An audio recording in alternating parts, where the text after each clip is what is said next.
Welcome to the Respectful Divorce Podcast. If you're considering divorce, it's important to know that you have options for how you divorce. On the Respectful Divorce Podcast, we explore those options and provide advice from divorce professionals. I'm your host, Tim Crouch, and today we're talking with members of the Collaborative Professionals of Washington. Tim Peterson is a divorce coach and mental health professional and is the current president of CPW. Leslie Blankman is a collaborative divorce attorney, and Alexis Squier is also a collaborative divorce attorney. Thank you all for joining us today. Glad to be here, Tim. Good to be here. Thank you, Tim. So let's kind of begin with a simple question. How did you get involved in family law and these kinds of divorce matters? And Leslie, let's start with you. Well, I have a long history in technology, and I got a little bored, and I decided to go to law school and do work in the domestic violence space. And that led me into family law, and where I found collaborative law and found that was where my talents fit well. Yeah. Alexis, what about you? I also was involved in domestic violence advocacy.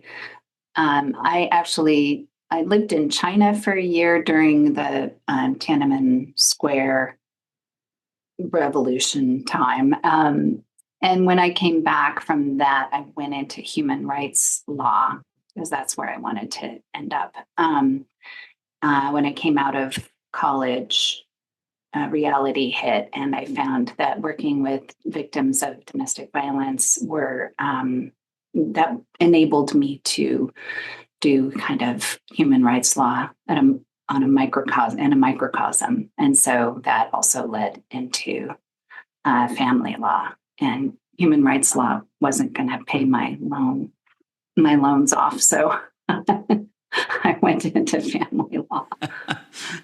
And Tim, you're not a lawyer, but you had seen people going through divorce. How did you begin to get involved in this kind of work? So I was lucky enough to have a mentor that was deeply involved in the collaborative law, and she was also one of my professors in grad school. So I sort of hooked my wagon to hers, and she brought me through. And having seen kids from the 70s and 80s go through divorce is sort of my why I'm involved in this, and helping families restructure in a non-adversarial way is just fantastic. So that's why I'm here. Harm reduction. Yeah. And so that really kind of gets us into the collaborative piece. And Alexis and Leslie, how did you move your practice from just divorce and family law into collaborative? What prompted that, Alexis? I was a family law litigator. I mean, I grew my practice primarily in pretty heavy duty litigation for the first part of my career, and was desperately unhappy. And I had 2 kids, and was finding that I had to make a big adjustment between how I behaved at home with my kids and how I was kind of building myself up for the kinds of heavy duty negotiations and court battles that I was taking on in my job. So collaborative law to me just spoke more to my personality and how I like to resolve problems and how I like to see people move through conflict by really taking on their differences and communicating in a healthier way. And so it also made me happier in that transition from home to work and back. Yeah. Leslie, how did you end up in collaborative? Historically, in my roles, even before I went to law school, I found myself in spaces where I was acting as a mediator or bringing groups of people together. and working through conflicts among different groups in the tech companies that I was part of was one of the roles that I found myself repeatedly getting into. So I spent a lot of time doing mediation and also the domestic violence litigation at the same time. And I found collaborative and realized that it added a support team to the work that I could do as a neutral.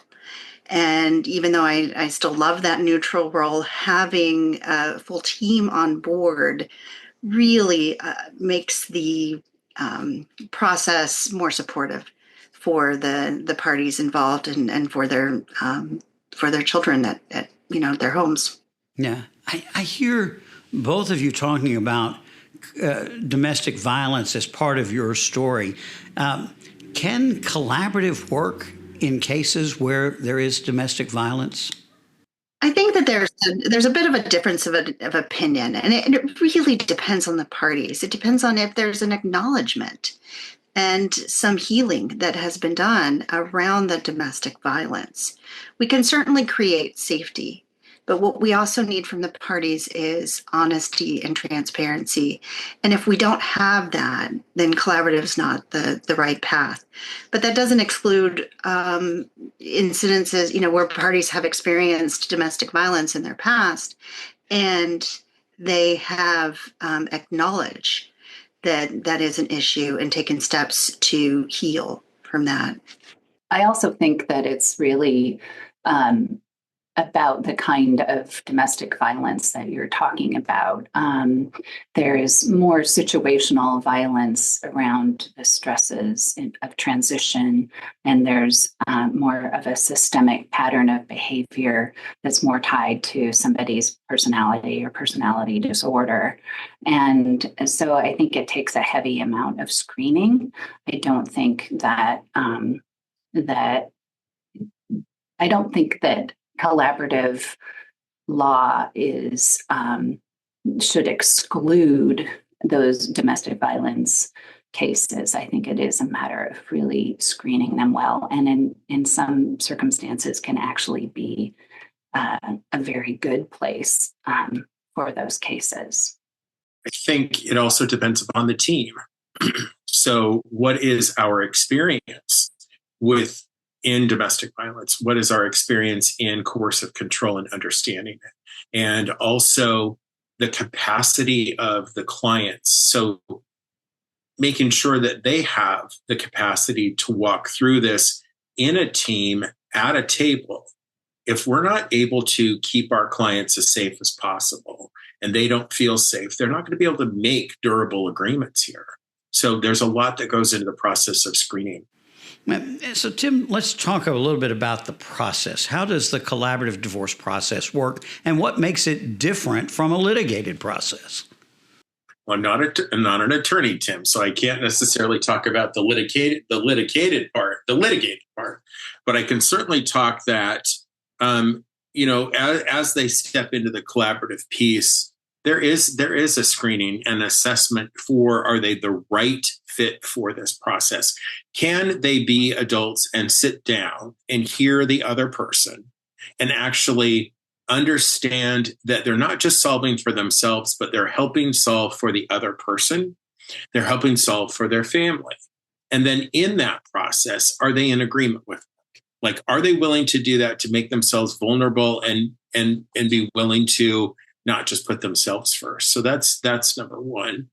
I think number two, and Leslie and Alexis jump in when I'm missing something, but this process of knowing that it's interest-based and that it's need-based is really important. And when families are going through a divorce, they need structure put around them. And that's our job as the team, is to provide that structure and to walk them through the process. They don't have to necessarily know the process when they start. Be good for them to have a good understanding of what it is, but then to be willing to allow the team to hold the structure and put them through the process. Leslie, Alexis, I know I'm missing some stuff here, so help me out. Well, I think one of the key differences is there's a background presumption in a litigated case that if you don't reach an agreement yourselves or through counsel, somebody else will make the decision for you. And so it sets up a system where people use that threat of somebody else's, what can be kind of feeling like a random decision, but somebody else's stepping in to make that decision, and that loss of control, people can kind of use that as a threat. Well, if you don't agree with me, we'll go to court and the judge will decide. And in that case, typically no one is 100% happy. I think that's one of the key differences. In collaborative law, the presumption is that you will reach agreement. And so people are held to a standard of really needing to hear each other and needing to communicate better to be able to reach that agreement and not just give up and allow a third party to make what might feel like an arbitrary decision. And Leslie, let's talk for a moment about the team that is surrounding this couple. What does this team look like, and what are their roles? Each of the parties has their own collaboratively trained attorney, and that attorney is one-on-one to their client. And they also serve a role on the team. And so it's a balance that needs to be had. There's a financial neutral, and the financial neutral is in the role of taking in all of the financials from the parties and reviewing them and putting that into a report that then we as a team can work together with the parties to create scenarios that the parties can iterate on until they find one that they both can say yes to. The coach, Tim's role in the room is to help the parties with communication, to watch the parties during meetings and see if stress or anxieties are escalating to a point where they can't make decisions, and then help bring those back down. If there are children involved, then the parents work with the coach to create the parenting plan. And that's the main team. We also have folks who are child specialists who meet with the children and bring their voice to the table. Now, the children don't get what they want always, but sometimes it's helpful from the parents' perspective to have that voice come to the table in a way that's safe and that the children don't have to show up to these meetings, right? They go through someone who is trained to talk with them and pull that information from them. And so that's another player that sometimes we bring into the process. So just to touch on the financial professional, when we talk about a neutral financial professional, what is that skill set? They have to have a background in financials. Most of the folks in that role have some sort of background in finance or in financial planning, and all of them have, I would say most of them have a certified divorce financial analyst designation. And that's a designation in which we've taken training to understand divorce financials and to understand what we're looking at and to raise issues that parties may need to go get more information on. That's a role that I also play on this team, and I enjoy it immensely because I like that neutral role, and it fits well with my own practice. I have to know enough to send them off to a CPA if they need some information on taxes. I don't give them tax advice. I don't give them advice on their financial futures. But I know enough to send them to a person if they need to get that information and then bring it back to the team. Yeah. Tim, you're a neutral as a divorce coach or the mental health professional in the case, and you have the financial neutral. How important is it to have the neutral perspective that Leslie was talking about? It's imperative. Something that we have found up here in Washington is that allowing the neutral or the neutrals to run the meetings or facilitate the meetings typically we can say some things that can be heard from the clients because we built relationship with them. We built relationship working with them together that perhaps an attorney can't ask or might ignite more of a hot response. And so as a neutral, keeping that neutrality and knowing that the clients knowing that we're working for both of them can help bring them into the conversation without it feeling, like there is non-neutrality. So in your careers, and Alexis, I'll ask you this first, how have you seen the collaborative process make a difference in your clients' lives? Wow. In a lot of ways. I've seen clients come in hot. I've seen situations where there's such a deep betrayal that people were, I had one client in particular who was ready to just go to court and go full force and try to take kids away from the mom because of, a betrayal. I've seen cases like that really come down in tenor and become, the process holds these couples in a way that allows them to really work through and takes the time to allow them to work through really difficult and really painful issues that occurred in their marriage that led to the divorce, and come out on the other side being able to even go so far as hug each other, apologize, recognize their own participation in a dynamic that was unhealthy, and move forward in a much healthier way than they started out the process in. Leslie, what about you? How have you seen it make a difference? I have seen people grow in areas where they were previously uncomfortable. I've seen that, if we have one parent who is a stay-at-home parent and one wasn't a stay-at-home parent, I've seen the non-stay-at-home parent become really involved in their kids' lives and really confident in what they're doing. I've seen people come in and not have any understanding of their financials and if they're going to be okay, and transition to a place where they have a deeper understanding, and they've been able to gain that through this process.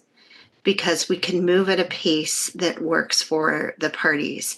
We can educate. People can try on different things and different, parenting plans and residential schedules and see what really works for them. And how they leave is in a place of, they didn't get everything that they wanted, but they have something that they can live with and is good enough and they can move forward with together and be really healthy parents together. One of my favorite cases was I was an attorney on that case, and my client walked in with so much fear. She was almost, incapacitated from being able to do anything, from even being able to think. And today she has her own business. She's thriving. She really made this beautiful transition through this process of gaining a lot of confidence in her skill set and what she's able to do. And I never saw that in litigation. It was kind of, hey, here's what you get. And then that was the end of it. So getting to see that transition and change in people is really something I love about this process. And Tim, I would guess that as a neutral, maybe you've seen that from a little bit of a different kind of angle. Tim, for example, I got to meet with a couple last week that we did their divorce in 2021. And it was one of the most high conflict cases that I had seen come through. And they stepped in to work with me again to help the parents. And they stepped in such a gorgeous shift where that conflict was gone, but they understood that their kids were the most important piece here, and that each parent keep relationship with their kids because they've got littles, and how important that was for them to make sure that each parent still had high impact and had quality time. There was no blame. There was just, here's the problem. How do we fix this? Help us do this. So it gave them the skills to know that they needed to ask for help. It was amazing. Yeah. All of those examples are powerful discussions about what a difference collaborative can make. This is the Respectful Divorce podcast, and we're doing this ahead of Divorce with Respect Week. In your minds, what does respect look like in a divorce? And Tim, we'll start with you. I think respect looks like understanding there's a human across from them that they may have ended the intimate relationship with, and understanding that they're responsible for working through their resentments on their own, but holding the human, that they had the intimate relationship as a human, and that person deserves respect in that way, and that person, I don't know, it's just that piece, that there's a human there and that you can treat them well. Leslie?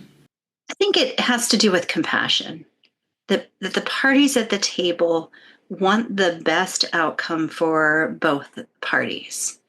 There's not one party who is trying to grab everything and run and destroy the other person. That they want a scenario, not only financially, but for their kids, that truly allows their children to move forward in a really healthy way, and for both of the parties to move forward in a way that's as safe as possible, financially, emotionally, and that they're both invested in that. Yeah.